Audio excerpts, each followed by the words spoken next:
Hoje eu estou aqui à frente de vocês, mas a gente é um grupo gigantesco de várias áreas, né? A gente tem hoje uma ministra, a gente tem inúmeros músicos, poetas, estilistas, designers têxteis, nós temos inúmeras artesãs, nós temos traços diferentes, nós temos cores diferentes, estamos em todos os estados do Brasil, principalmente aqui, né, em São Paulo, no Bico do Jaraguá, extremamente amassados alguns dos meus, pelo crescimento desenfreado, desordenado e pela não compreensão de que a manutenção da natureza é feita pela nossa presença nos espaços, entendendo como cuidar, manter e viver com ele em harmonia. Por isso que a gente ouviu depoimentos como esse, né, da COP, depoimentos como dessa senhora que falou há pouco da preocupação que ela tem, porque provavelmente ela cresceu nesse espaço. E assim como é uma alegria poder estar aqui, também às vezes é uma tristeza poder fazer parte de um movimento em que a gente precisa o tempo todo tentar ser forte para provar que a nossa mudança, mesmo que pequena, ela é uma mudança muito significativa. E eu fiz questão de trazer todos esses rostos, porque todos esses são poucos ainda na frente de tantos outros que fazem parte da minha história. A gente tem ali alguns mais conhecidos, né? Ailton Krenak, Sônia Guajajara, Natália Tupi. E é muito significativo para mim poder entender que o artesanato, que a moda, assim como a moda num lugar ainda muito complexo, né? Porque todo mundo hoje, quando saiu de casa, escolheu uma roupa para usar. E alguns escolheram por afeto, porque ganhou de alguém ou porque, enfim, comprou em um momento muito especial. Mas o que a gente faz como identidade através da moda é contar a nossa história. Hoje eu não estou só com uma chemise e uma calça de linho e uma faixa de arumã. Hoje eu estou com nomes, identidades, muitas outras mãos que construíram e constroem comigo esse espaço que ainda é tão subjugado, né?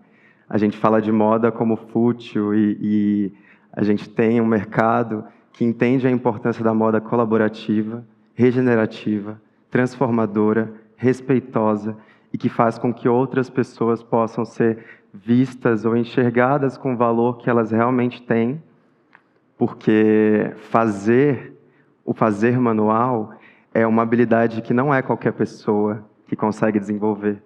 Acho que antes de você querer ser alguém que faz coisas boas com as mãos, você precisa transpassar esse amor através das mãos, porque senão o outro não sente. E é isso que a gente faz através do nosso trabalho. Eu fico sempre me perguntando se as pessoas realmente se preocupam com o que elas estão usando, porque muitas vezes a gente fala sobre valor, a gente fala mais sobre preço do que sobre valor, né? E o preço ele é uma coisa tangível e o valor ele é completamente intangível.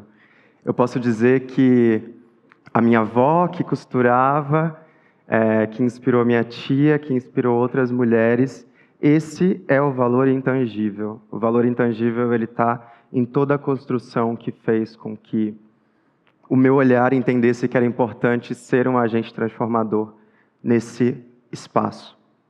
Eu preparei uma apresentação, mas eu costumo dizer que eu gosto do caminho acontecendo de forma leve.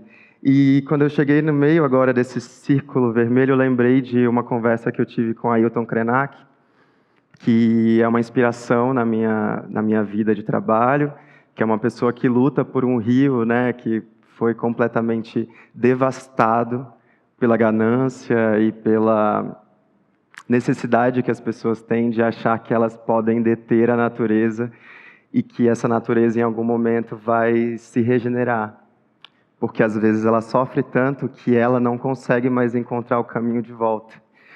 E no meio da minha fala eu queria trazer uma música, um trecho de uma música que diz assim: remei, remei para chegar até aqui.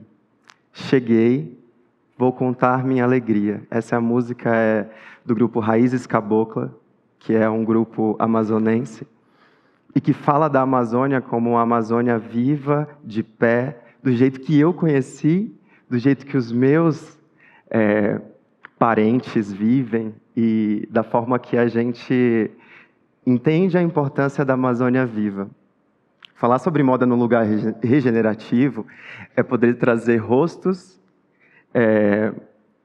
olhares, expressões e falar sobre gerações.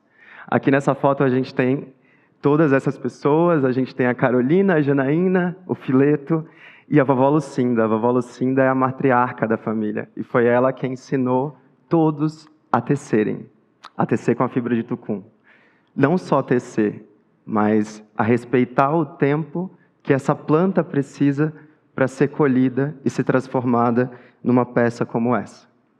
Tingida naturalmente, com o líquido que é extraído da bananeira, com cumati, que é uma casca que é extraída de uma árvore, com urucum, que a gente usa também para fazer os grafismos, em momentos muito importantes e especiais nas comunidades. E a gente ainda continua sendo a maior parte da população que vive às margens. Se eu perguntar hoje aqui quantas pessoas indígenas a gente tem nessa sala, quantas mãos eu vou ter levantadas? Nenhuma. Nenhuma levantou? Levantou uma ali. Levantou mais? Temos duas.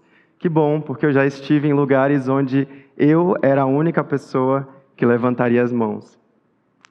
E eu acho que isso é um caminho um pouco complexo, assim como eles também.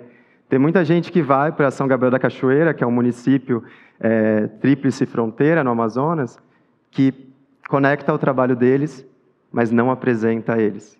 Usa do saber, mas não diz quem ensinou e quem transformou esse espaço para que essa cultura se mantivesse viva.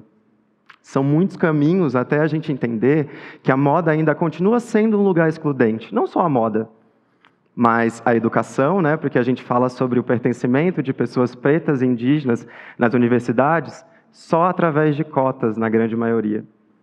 E aí o que a gente vê? Quando a gente vê eventos sobre o clima, ou sobre igualdade de gênero, ou sobre direitos humanos, pessoas brancas fora da região norte e da região nordeste. A gente continua vendo isso em muitos cenários. Porque as pessoas acham que elas podem ir para o nosso território, conhecer o nosso território e achar que a temperatura é naquele momento específico. A gente já vive todas essas mudanças climáticas há muito tempo. Em Manaus, a gente já falava sobre sustentabilidade no nosso dia a dia, porque a água do igarapé é a mesma que eu levava na garrafa para tomar em casa. Ela funcionava como água potável. E a moda é esse lugar onde eu vivo uma dualidade, onde eu quero que as pessoas conheçam mais sobre o nosso trabalho, mas a gente ainda vive em uma margem.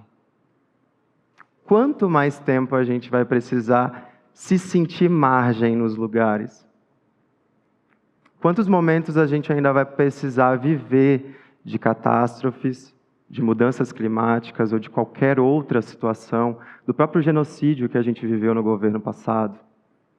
Para a gente entender que nós todos somos irmãos e que a nossa união poderia trazer mais pessoas como eu. Porque eu comecei com aquele tanto de rosto, né? Mas quantos daqui conhecem pelo menos 3 daqueles rostos? Que bom saber que vocês estão acompanhando o que nós temos feito. Eu fico muito feliz de poder ser uma voz ativa hoje, não só na moda, mas em outros lugares que me compõem enquanto pessoa indígena nortista. E eu agradeço a esse espaço, eu espero que vocês possam se inteirar um pouco mais sobre o movimento indígena, porque é a gente que faz com que a terra não caia, é a gente que sustenta.